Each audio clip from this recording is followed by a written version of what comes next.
Women with disabilities in Malawi have raised concerns over the harsh realities they face, including discrimination, poverty, and employment opportunities.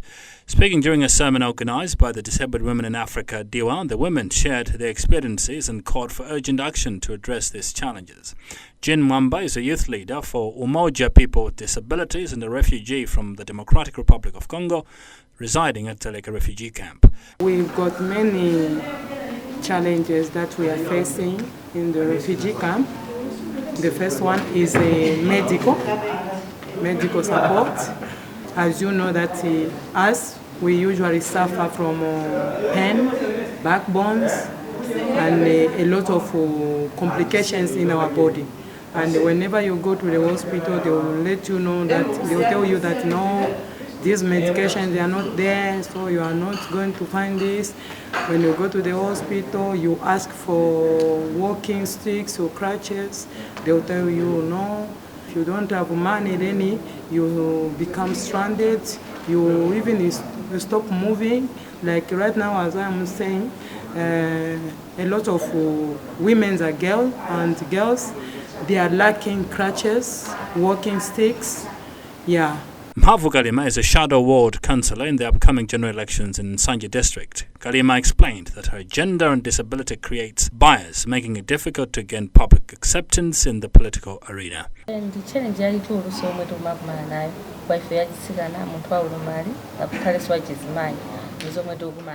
People look down upon me because I'm a woman and a politician.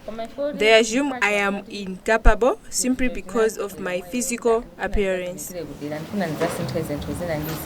Esther Mbite, chairperson of the Network of Girls and Women with Disabilities in Malawi, says women and girls with disabilities face extreme poverty due to exclusion from the labor market. You know, as a woman, we are already vulnerable. Now, being a woman with disability is double vulnerable. Now, you see that women and girls with disabilities in Malawi, they are not economically empowered.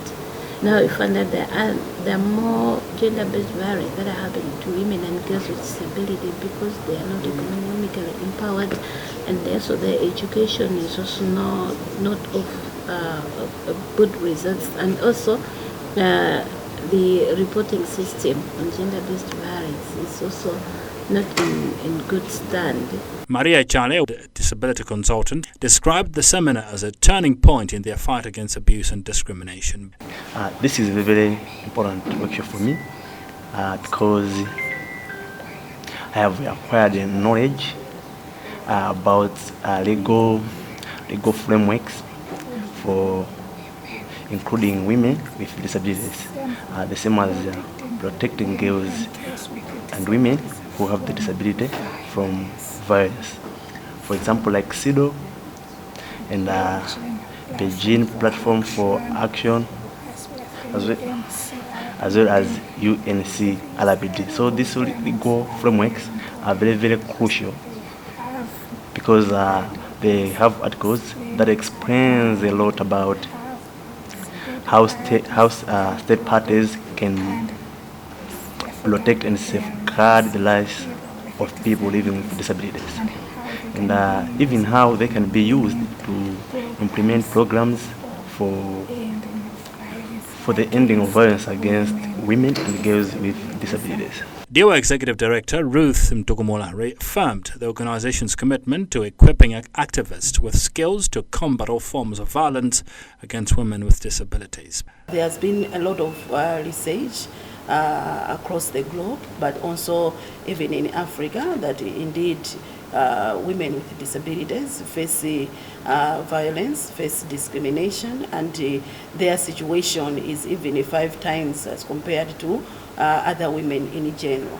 So we have seen women also even being sidelined, especially in the movements that are to do with addressing issues of ending violence against women.